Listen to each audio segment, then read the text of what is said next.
বাংলাদেশের একমাত্র সুদর্শন পুরুষ, তিনি মেয়ে নাকি ছেলে নিজেও কনফিউজ। আপনারা ভাবছেন উনি কি হতে পারে, female, email? No no no, উনি অনলি ওয়ান জিমেইল।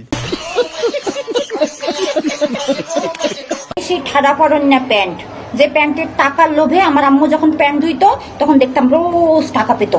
এই লোভে মাকে বললাম, মা আমাকেও তাড়াতাড়ি করে বিয়ে দিয়ে দাও যাতে আমিও টাকা পাই। মা তো খুব খুশি, আমাকে তাড়াতাড়ি বিয়ে দিয়ে দিচ্ছে। এখন একবার, দুইবার, তিনবার, চারবার, মাঝে মাঝে 7 বারও প্যান্ট ধুই, 1 টাকাও পাই না।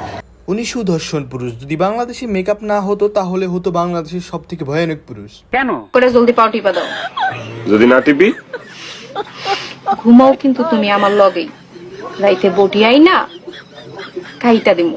আপনাকে কি বলবো, আপা নাকি ভাই, যাই হোক, উনি আপনার স্বামী না আপনি ওনার স্বামী, এটা নিয়ে আমি কনফিউজ। এটা কি ধরনের পাগলামি? ইনি এতই সুদর্শন, মশা কামড় দেওয়ার আগে মেকআপ করে চোখে সানগ্লাস পরে তারপরে একে কামড় দেয়। ইস, মিথ্যে কথা। আমি জানতে চাই। জানতে তো আমি চাই। আপনার এত সুন্দর চেহারা দেখে আমার চোখে আসলো জল। প্লিজ আপা ফেরত দেন বাচ্চাদের চুরি করা আনা 2টে বল। এবারে পুত্রবধূ মা। বাঙালি হাজারো কথা বলেছিল সুদর্শন পুরুষকে নিয়ে, অবশেষে এও করে ফেলাইলো বিয়ে। শুভ কাজ যত তাড়াতাড়ি সম্পন্ন হয় ততই মঙ্গল। কিন্তু একে বিয়ে করলো কে? কোন সে নারী? কোথায় তাহার বাড়ি? কে মেয়ে? বললাম তোমা, আমার স্ত্রী, তোমার বৌমা। এও করে ফেলাইলো বিয়ে, আর এদিকে আমি ফুটবল খেলি বাচ্চা পোলাপানদের নিয়ে। যাই হোক, দেখা যাক ওনার বউ। এতদিন জানতাম ছেলে ছেলে বিয়ে হয়, মেয়ে মেয়ে বিয়ে হয়।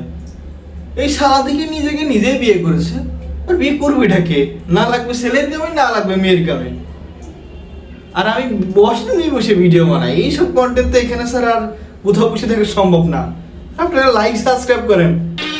মাশাআল্লাহ, কি সুন্দর, যেন পূর্ণিমার চাঁদ। হ্যাঁ, উনি পূর্ণিমার চাঁদ। আকাশে যেটা আছে সেটা তো এনার্জি লাইট। ব্লাড মন নিয়ে বাংলাদেশে ঝড় তুলে ফেলেছেন। সাদা মনটা কোথায় গিয়েছে জানার ইচ্ছা জাগে না।